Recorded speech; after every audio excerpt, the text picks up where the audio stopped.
The ballroom of the Grand Plaza Hotel was a glittering wonderland of fairy lights and tulle, a sea of little girls in their finest dresses and fathers in their best suits, all twirling and laughing and making memories that would last a lifetime. It was the annual father-daughter dance, a charity event hosted by Sterling Enterprises, a night of magic and joy for the children of the city. But for me, it was a night of heartbreak. My name is Emma and I was 6 years old, and I was alone. I stood in the corner of the ballroom, my small hands clutching the hem of my pink dress, my eyes scanning the crowd for a face that wasn't there. My father had promised he would come. He had promised me weeks ago when the invitation had arrived in the mail. He had promised to wear his best suit and dance with me and make me feel like the most special girl in the world. But he hadn't shown up. He was late, as always, or maybe he had forgotten. He forgot a lot of things these days, ever since my mother left. The other girls were dancing with their fathers, their laughter filling the room like music. I watched them, my heart aching with a loneliness that felt too big for my small body. I tried to smile, tried to pretend I was okay, but the tears were threatening to spill over. "Excuse me," I said, tugging on the sleeve of a woman in a fancy suit. "Is there a place where I can sit? My feet are tired." The woman looked down at me, her expression softening. "Of course, sweetheart," she said. "There are chairs over there. Do you want me to get you some water?" "No, thank you," I said, my voice barely a whisper. "I'll be okay." I walked over to a row of chairs near the edge of the ballroom and sat down, my legs swinging, my eyes still searching the crowd. I watched the fathers and daughters spin and laugh, and I felt a lump form in my throat. Why wasn't my father here? Why didn't he love me enough to come? I didn't notice the tall man in the dark suit walking toward me until he was standing right in front of me. He was handsome, with kind eyes and a warm smile, and he looked at me with an expression that was both curious and concerned. "Are you okay, little one?" he asked, his voice gentle. "You look like you could use a friend." I looked up at him, my eyes filling with tears. "My daddy was supposed to come," I said, my voice trembling. "He promised, but he's not here. I'm all alone." The man's face softened. "I'm sorry, sweetheart," he said. "That must be hard." I nodded, a tear slipping down my cheek. "It's the father-daughter dance," I said, my voice small, "and I'm alone." He looked at me for a long moment, and I saw something shift in his eyes. A decision, a choice, and then he smiled. "Well," he said, extending his hand, "you're not alone anymore. My name is Marcus, and I would be honored to be your dance partner for tonight, if you'll have me." I stared at him, my heart pounding. "Really?" I asked, my voice barely a whisper. "You'd dance with me?" "Really?" he said, his smile widening. "I would love to." I took his hand and he led me to the dance floor. The music was slow and sweet, a waltz that seemed to fill the room with magic. He held me gently, his hand on my back, his steps careful and patient. "You're very good at this," I said, looking up at him. He laughed, a warm, rumbling sound. "I've had a lot of practice," he said. "I used to dance with my daughter when she was your age." "Where is she now?" I asked, curious. His smile faded slightly. "She's grown up," he said, his voice soft. "She's in college now. She doesn't have time to dance with her old dad anymore." "I'm sorry," I said. "That must be sad." "It is a little sad," he admitted, "but seeing you smile makes it all worth it." I smiled, a real smile, for the first time that night. "Thank you," I said. "Thank you for dancing with me." "Thank you for letting me," he said. "You've made this old man very happy." We danced for what felt like hours, spinning and laughing, the rest of the world fading away. He was kind and funny and patient, and he made me feel like I was the most special girl in the world. When the dance ended, he walked me back to my chair and knelt down in front of me. "Promise me something," he said, his voice serious. "What?" I asked. "Promise me that you'll always remember that you are special," he said, "that you are loved, and that no matter what happens, you are never truly alone." I nodded, my eyes filling with tears. "I promise," I said. He smiled and stood up. "Good," he said. "Now I have to go, but I'll never forget you, Emma. You've made this night one of the best nights of my life." He walked away, disappearing into the crowd, and I sat there watching him go, my heart full. I didn't know who he was. I didn't know why he had been so kind to me, but I knew that I would never forget him. He had saved me. He had given me a night of magic and joy, and I would always be grateful. The night ended and my father never showed up. I went home with my grandmother, who had been waiting for me in the car, and I told her everything. She listened, her eyes filled with tears, and she held me tight. "That man was an angel," she said, her voice soft. "A guardian angel sent to watch over you." I believed her, because that night I had met an angel, and he had changed my life forever. But I didn't know that the story was just beginning. That the man I had danced with was Marcus Sterling, the CEO of Sterling Enterprises, one of the richest and most powerful men in the country. And I didn't know that he would be watching over me for the rest of my life. The years passed and I grew up. I became a teenager, then a young woman. I never forgot Marcus, the man who had danced with me at the father-daughter dance. I thought about him often, wondering where he was, what he was doing, if he ever thought about me. My father never came back. He disappeared from my life completely, and I learned to live without him. My grandmother raised me, and she did a wonderful job. She gave me love and stability and a sense of purpose. I worked hard in school, got a scholarship to college, and built a life for myself. And then, one day, when I was 22 years old, I saw Marcus again. I was working as a waitress at a fancy restaurant, trying to make ends meet while I pursued my dream of becoming a writer. And he walked in, tall and handsome, just as I remembered him. I recognized him immediately. His face hadn't changed much, though his hair was grayer now, and his eyes were a little more tired. He was with a group of people, all of them in expensive suits, and they were laughing and talking as they took their seats. My heart was pounding. I wanted to go to him to say something, to thank him for that night so many years ago, but I was too shy. He was a billionaire, a CEO, a man of power and influence, and I was just a waitress, a nobody. I served his table, trying to stay calm, trying to pretend I didn't know who he was. He was polite and charming, just as I remembered, and he tipped me generously. But he didn't recognize me. Of course he didn't. I was just another waitress, just another face in the crowd. But then, as he was getting up to leave, he paused. He looked at me, really looked at me, and I saw something flicker in his eyes. Recognition. "Emma," he said, his voice soft, "is that you?" I felt my heart stop.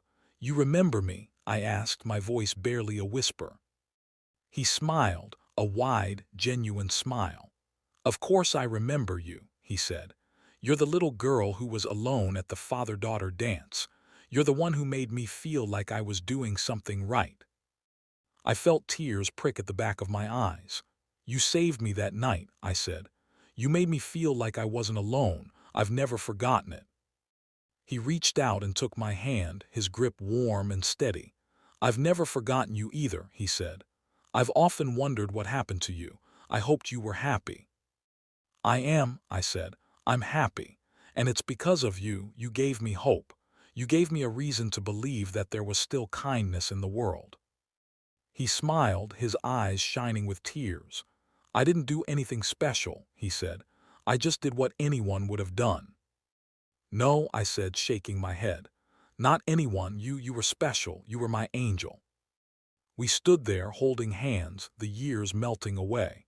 And in that moment, I realized that I had been given a second chance. A chance to thank him. A chance to tell him how much he had meant to me. "I want to stay in touch," he said, his voice soft. "I want to know what happens to you. I want to be a part of your life." I nodded, my heart full. "I would like that," I said. "I would like that very much." The months that followed were strange and wonderful. Marcus became a fixture in my life, a mentor, a friend, a father figure. He helped me get into a better writing program, introduced me to people who could help my career, and cheered me on every step of the way. And slowly something else began to grow between us, something I hadn't expected, something I didn't dare name. I was falling in love with him, and I was terrified. He was 20 years older than me. He was a billionaire. He was a man who could have anyone he wanted. Why would he want me? But he did. He told me one night, his voice soft and hesitant. "I know this is crazy," he said. "I know this is impossible, but I can't stop thinking about you. I can't stop feeling this. It's like you've opened a door in my heart that I thought was sealed forever." I looked at him, this man who had once been my angel, and I felt my own walls crumbling. "I feel it too," I said. "I've felt it for a long time. I was just too afraid to say anything." "I was too afraid too," he said. "I was afraid of being hurt again. I was afraid of being rejected. But with you I feel safe. I feel like I can be myself." We kissed, a soft, tentative kiss that turned into something more. A promise, a beginning. The years that followed were the happiest of my life. Marcus and I built a life together, a beautiful, chaotic life filled with love and laughter.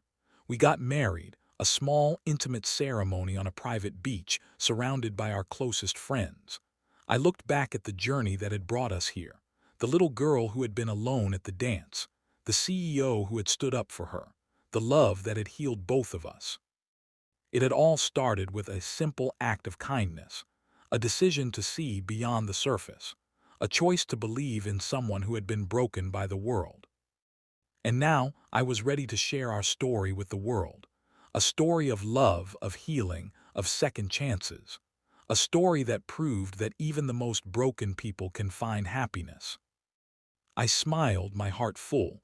I had found my forever, and I was never going to let it go. But life, as I had learned, was never that simple. Just when I thought we had found our happily ever after, the universe threw us another curveball. It was a Tuesday afternoon, 5 years into our marriage. I was in Marcus's office, going over some files when my phone rang. It was my grandmother. She was crying. My father had been found dead in his apartment. I felt the world tilt around me. I hadn't seen my father in years, hadn't spoken to him, hadn't even thought about him. And now he was gone. I didn't know how to feel. "I'm sorry, Emma," my grandmother said, her voice choked. "I know he wasn't a good father, but he was still your father." "I know," I said, my voice barely a whisper. "I know."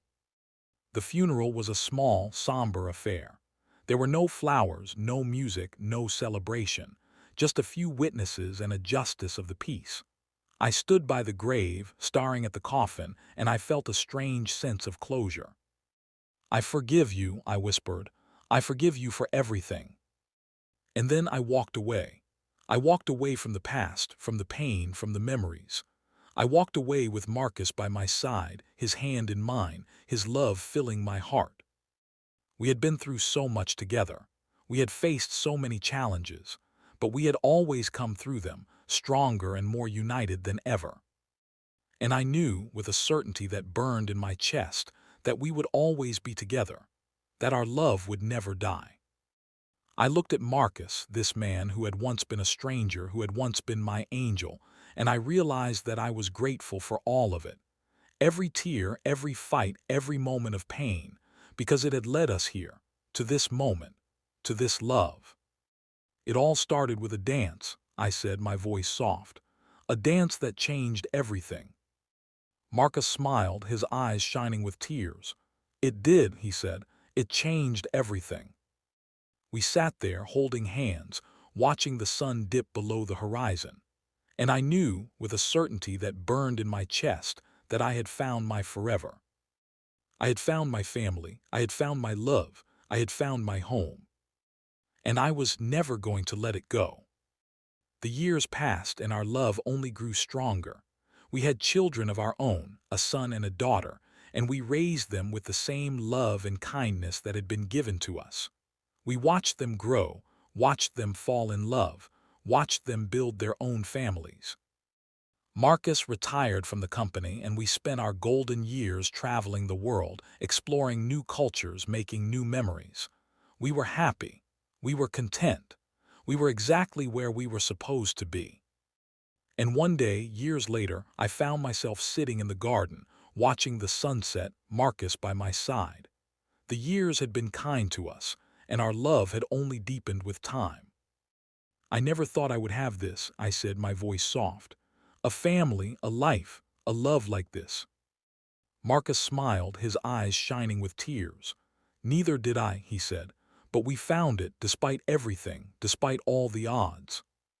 I took his hand, my heart full. "I love you," I said.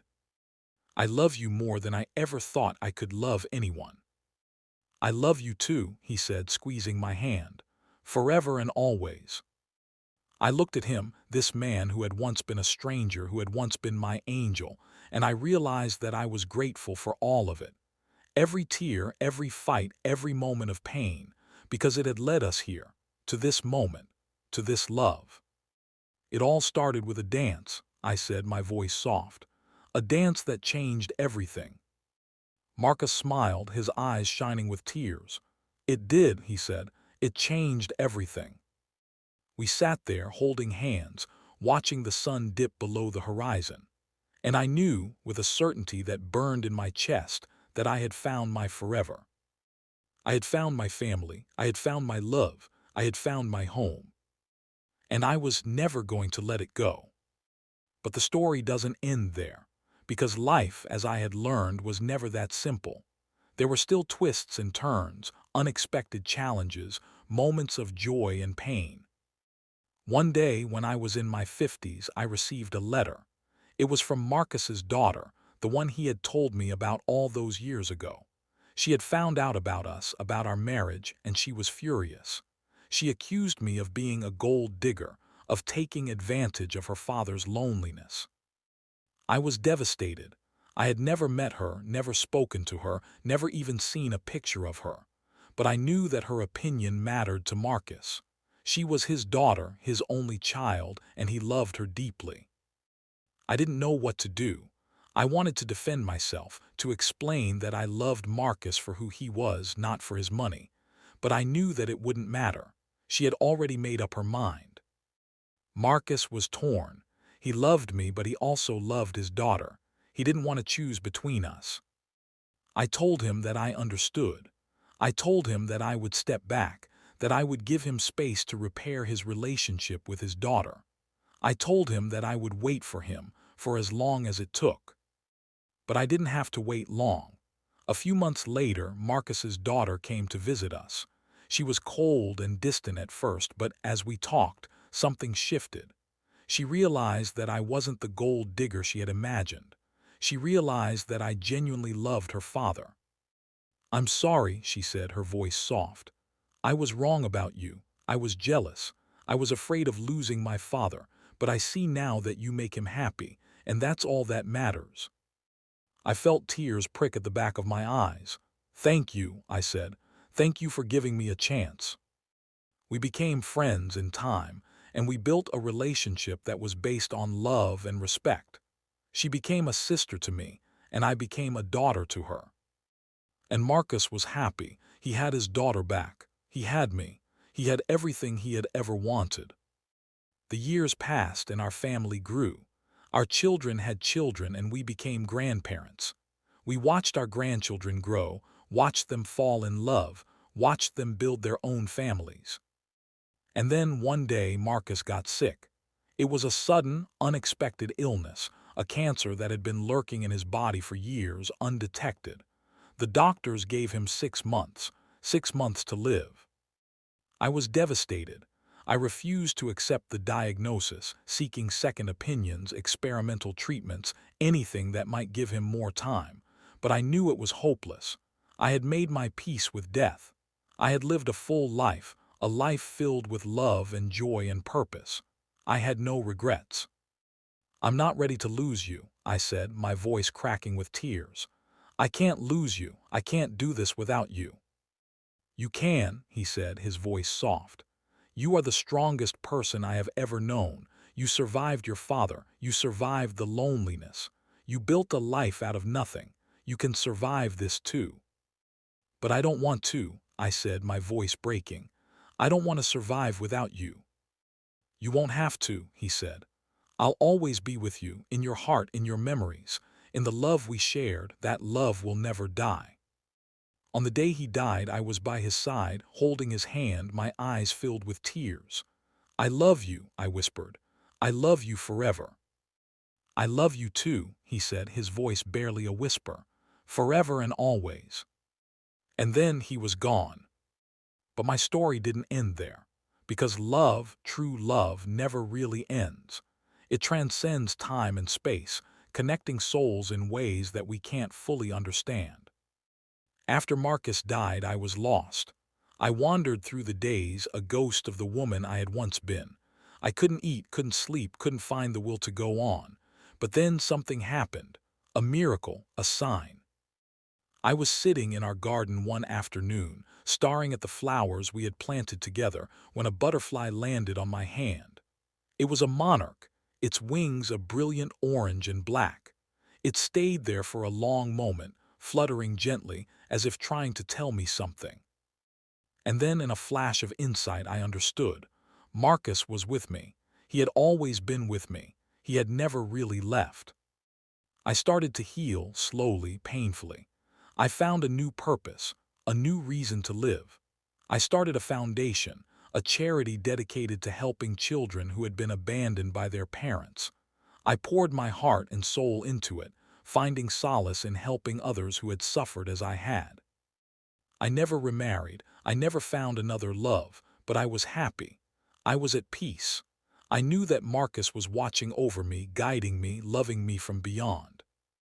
And one day, many years later, I died. I was surrounded by my children, my grandchildren, the family we had built together. My last words were a whisper, a smile on my face. "I'm coming home," I said. "I'm coming home to you." And then I was gone. But our story didn't end there either, because love, true love, never really ends. It lives on in the hearts of those we leave behind. It echoes through the ages, a testament to the power of the human spirit. I am Emma Sterling. I was the little girl who was alone at the father-daughter dance. I was the woman who fell in love with the CEO who stood up for her. I was the wife, the mother, the grandmother who lived a life of purpose, of joy, of meaning. And I am still here, in the memories of those I loved, in the hearts of those I touched, in the legacy I left behind.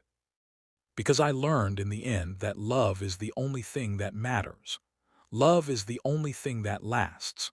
Love is the only thing that can heal the deepest wounds, bridge the widest divides, and light the darkest corners of the human soul. I loved Marcus Sterling, and he loved me. And that love, that beautiful, imperfect, messy love, changed everything. It changed our lives. It changed our family. It changed the world. And that, I realized, was the greatest gift of all. The gift of love, the gift of hope, the gift of a second chance. So if you're reading this, know that your story is not over. No matter how broken you feel, no matter how dark the days may seem, there is always hope. There is always love. There is always a chance for a new beginning. Because I am proof. I am proof that a little girl who was alone at a dance can find happiness. I am proof that love can heal the deepest wounds. I am proof that even the most broken people can find peace. And I am proof that the story never really ends. It just keeps going, one chapter at a time, one love at a time, one miracle at a time. So go out there, live your life, love with all your heart, believe in the impossible, and never ever give up, because you never know what might be waiting for you just around the corner. A little girl, a CEO, a dance, and a love that changed everything.